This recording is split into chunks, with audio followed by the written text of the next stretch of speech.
Good morning বন্ধুরা, আমি আলপনা simple live তালপা চ্যানেলে তোমাদের সবাইকে অনেক অনেক সুস্বাগত। আশা করি তোমরা সবাই খুব খুব ভালো আছো, আমিও ভালো আছি। তো প্রত্যেক দিনের মতন আবার রান্নাঘর থেকে আমি ব্লগ শুরু করেছি, কারণ সকাল থেকে একটু কাজবাজ করছিলাম। তো এই যে তোমরা দেখলে যে আমি লুচি বেলছিলাম। তো লুচি বেলার পরে তরকারিটা বসাচ্ছি, কিছু নয়, আলুর তরকারি করব আর একদম সিম্পলভাবে। তো আজকে আমাদের এখানে ওয়েদার খুব খারাপ। অনেক দিকেই হয়তো ওয়েদারটা ভালো নেই, তো আমাদের এদিকেও সেম। সকাল থেকে বৃষ্টি, মানে রাত থেকেই বৃষ্টি। ঘুম থেকে উঠেছি 5টার সময়। তো এখন বাজে 9টা। সকালের যা কাজবাজ ছিল সেগুলো করেছি, দিয়ে এই টিফিন বানাতে এসেছি। তো দেখা যাক আজকে কী রান্না হয়। আপাতত ছোলার ডাল ভিজিয়ে রেখেছি, কারণ আজকে মসুর ডাল বেড়ে গেছে, তো মসুর ডাল আনতে হবে। আর ছোলার ডালটা ওই জন্য বললাম ভিজিয়ে রাখি, ছোলার ডালটা করবো। আর ভাবছি বাঁধাকপি করবো, তো দেখি কী করি। আর এই যে কালকের ওই নতুন খুন্তিটা, ওটা দিয়েই রান্না করছি। দেখছি যে নাড়তে কেমন লাগছে, একটু অন্যরকম লাগছে, কারণ ওই খুন্তিটাতে করে করে অভ্যাস তো। কাল থেকে মনটা খারাপই ছিল, তো কী করবে বলো, কিছু মানুষের মনুষ্যত্ব যদি না থাকে,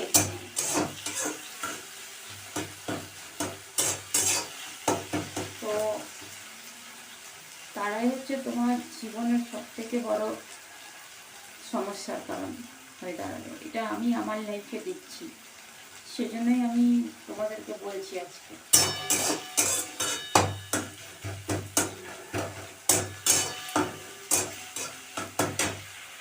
হাজার দুঃখ, কষ্ট, বেদনা, যন্ত্রণাকে চাপা দিয়ে তুমি নিজের লক্ষ্যকে যখন স্থির রাখবে, তখনই মানুষ তোমার মধ্যে কাটা ছুটবে।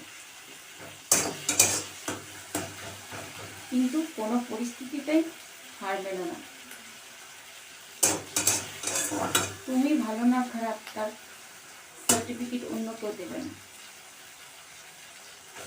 কেন অন্য কেউ দেবে কথা হচ্ছে, কিন্তু যাদের মনুষ্যত্ব নেই, তোমার ভালো খারাপের সার্টিফিকেটটা তারা দিতে শুরু করে। তারা মনে করে যে ওর ভালো খারাপের সার্টিফিকেটটা আমাদেরই দেওয়া উচিত।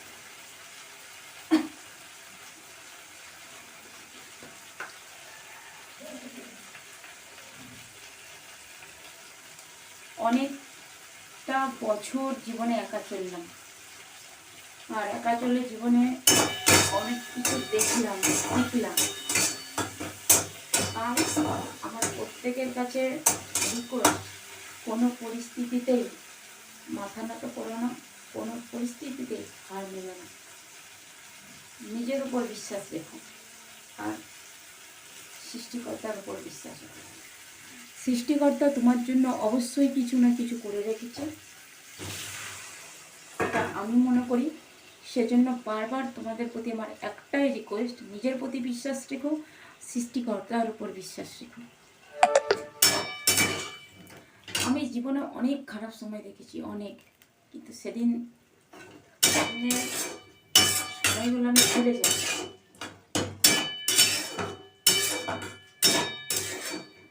চলো, এরকম কথা, এরকম সিচুয়েশন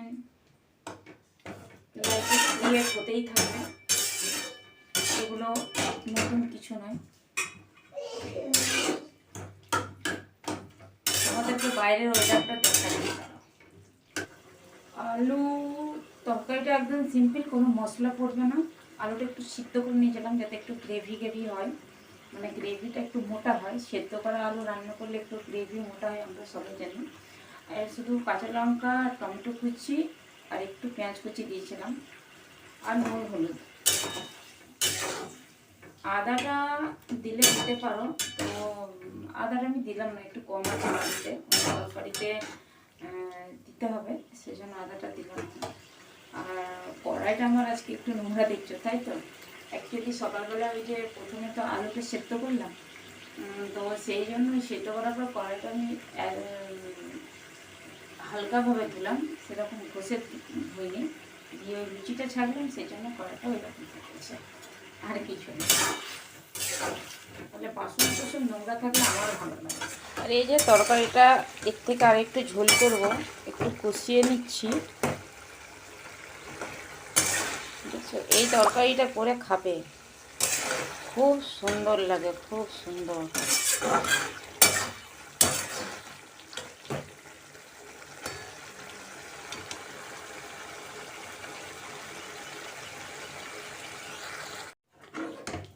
নতুন হাতাটা, নতুন খুন্তি, নতুন হাতা, সব শুরু করলাম আজকে ইউজ করতে।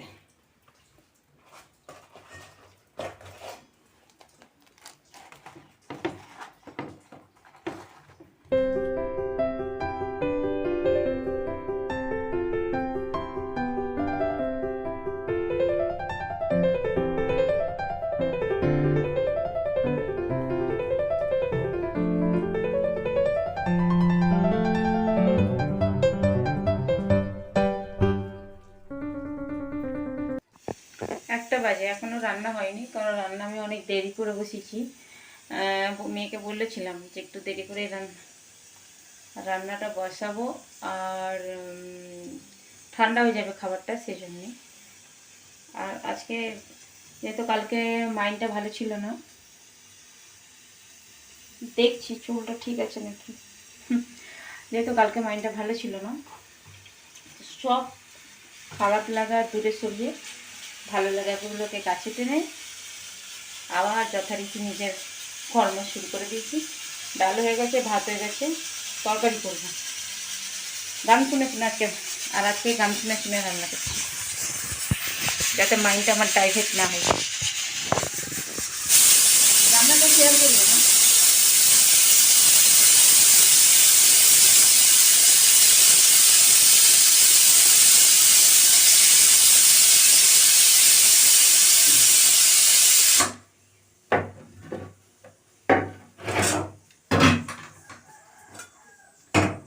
রান্নাটা শেয়ার করব না, কিন্তু রান্না করতে করতে বকবক অবশ্যই করব।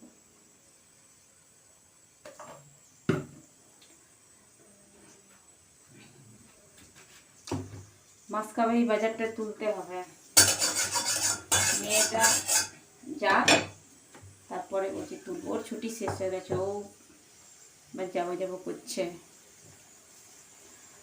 আর ওয়েদারের অবস্থা সেম একই আছে, কে জানে কতদিন থাকবে এটা আমি জানি না। তোমরা যদি কেউ জানো তাহলে একটু কমেন্টে জানিও তো।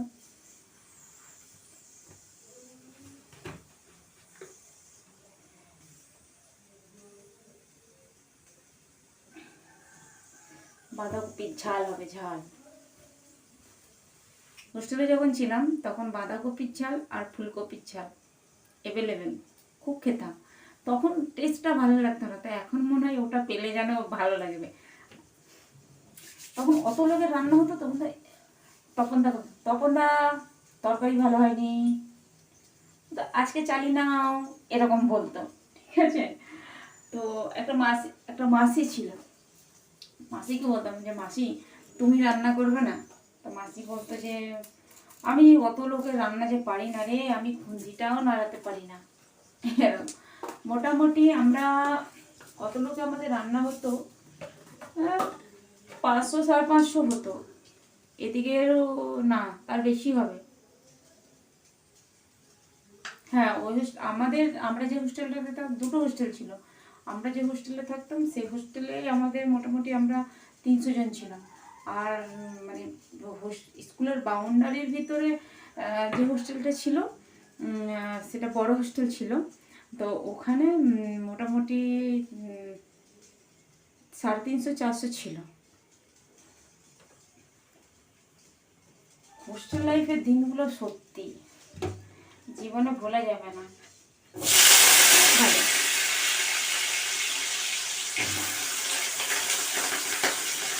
হোস্টেল লাইফে লাইফ হয় না।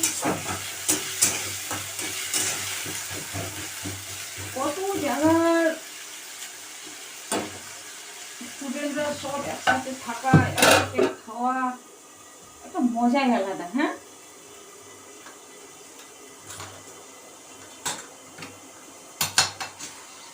বাঁধাকপিটা একটু ভাপিয়ে নিলাম যাতে তাড়াতাড়ি হয়। এমনিতেও কড়াই তাড়াতাড়ি হয়, তবু একটু নিলাম ভাপিয়ে, বেশি নয়, হালকা করে একটু ভাপিয়েছি।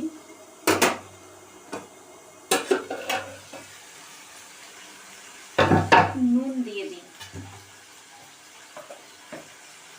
তাহলে আর বাঁধাকপিতে একটু ঘি দিলে খুব টেস্টি লাগে।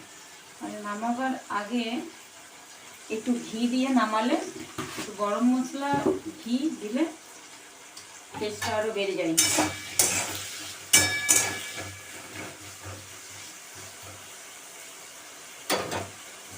শীতকাল আসছে, এবারে বাঁধাকপির ঝাল, ফুলকপির ঝাল খাবো। আর শীতকালে সবজিটা আমরা একটু বেশি খেতেই পছন্দ করি, মানে খেতে পারি। শীতে সবজি খাবে না তো কখন খাবে? গ্রীষ্মকালে তো লাইনটা চলে গেল। এটা ভারী তো তো একটু নাড়াতে অসুবিধা হচ্ছে। তো রান্না করতে করতে অভ্যাস হয়ে যাবে। তখন এটা হালকা ছিল।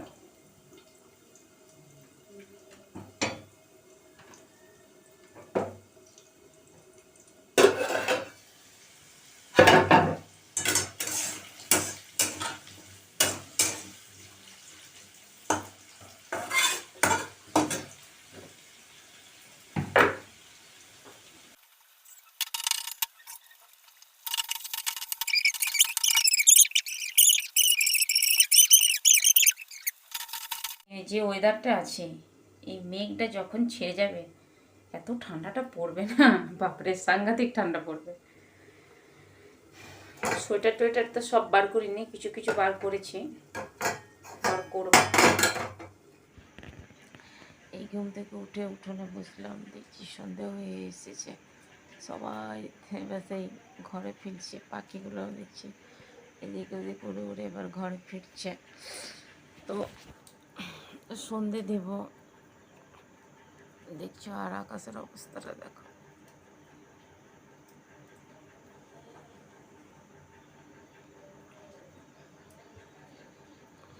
ওই রকম মেঘ করেই আছে, বৃষ্টি এক ফোঁটা দু ফোঁটা পড়ছে। তো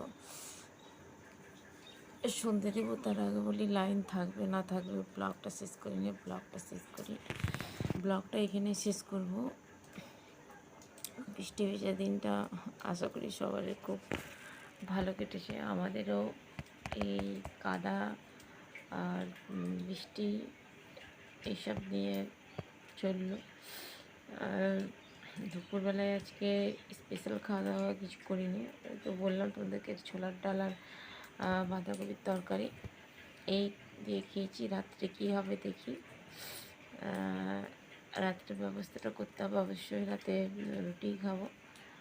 আর যাই হোক, সবাই খুব খুব ভালো থাকবে, সুস্থ থাকবে। আর অবশ্যই যারা আমার চ্যানেলটাকে এখনও সাবস্ক্রাইব করনি, সাবস্ক্রাইব করে নেবে। তো টাটা।